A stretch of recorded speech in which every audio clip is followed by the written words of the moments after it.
Helicos was one of the original companies that set out to develop a next-generation sequencer. They spent over $100 million perfecting a short-read sequencer for cell-free and RNA sequencing experiments. In 2013, a group of scientists familiar with true single-molecule sequencing technology joined together to found SeqLL in order to focus on short-read RNA and DNA sequencing. Our initial goal was to use the technology, and then once stabilized in our laboratory, we would enhance and optimize the core components.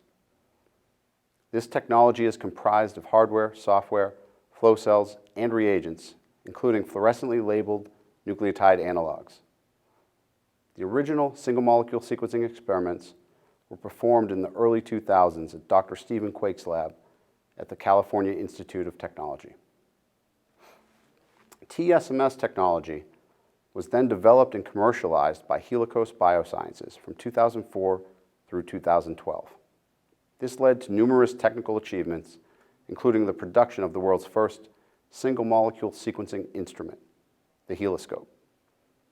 SeqLL has carried on this development work and seeks to make this technology available to scientists across the world. Our TSMS technology is a combination of customized hardware, software, flow cells, reagents, and protocols that enable sequencing of nucleic acids. Importantly, TSMS enables accuracy through simple, bias-free sample preparation methods that are used in the lab. These methods are cost-effective and easy to perform, and there is no need for amplification or ligation steps. Our technology can be used to analyze numerous sample types for R&D and clinical uses. Of particular interest is the detection of cell-free DNA, short, less than 200 base pair pieces of DNA that can be extracted from blood. Current uses of these tests include the detection of numerous cancer genes and non-invasive prenatal testing for birth defects. To perform these tests, we use our sequencing instrument, the Heloscope.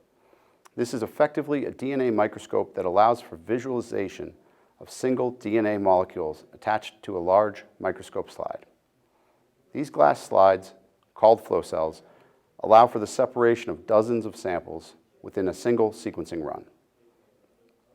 The sequencers then perform hundreds of chemistry and imaging cycles over multiple days to generate gigabases of data output. This is all made possible by combining optics, microfluidics, and precision motion control with image detection and data processing algorithms.